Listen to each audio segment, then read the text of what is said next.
பொறுத்தவரை மனசு கஷ்டமா போச்சு. படம் வந்து பாத்தீங்கன்னா காலையில இருந்து இவங்க காத்திருப்பாங்க. ஆனா நான் டாக்ஸிக் படத்துக்காண்டி 2 வருஷமா காத்துக்கிட்டு இருக்கேன். என் முடியை பார்த்தாவே தெரியும். ஏன் அப்படி சொல்றேன்னா, இந்த முடியை ஏன்டா அவனுக்காண்டி வளர்த்தியா அப்படின்னு சொல்லிட்டு எல்லாரும் கேட்டீங்கன்னா நான் அதுக்கு சொல்றேன். இந்தியாவிலேயே 19 படம் நடிச்சு 2 தடவை 1000 crore சேர்ந்திருக்காரு யஷ். இது யாரால முடியும்? அதாவது 1000 கோடி யாரை நம்பி போடுவாங்க? விஜய் நம்பி போட முடியுமா 1000 கோடி? சல்மான் கானை நம்பி போட முடியுமா? ஷாருக் கானை நம்பி போட முடியுமா?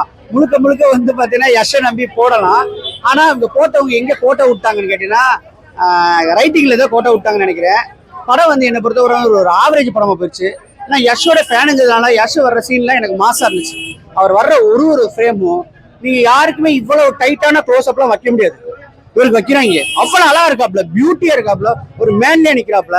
என்ன பொறுத்தவரை சவுத் இந்தியால வந்து ஒரு ஹீரோ மெட்டீரியல் யாருன்னு கேட்டீங்கன்னா யஷ்ன்னு சொல்லுவேன்.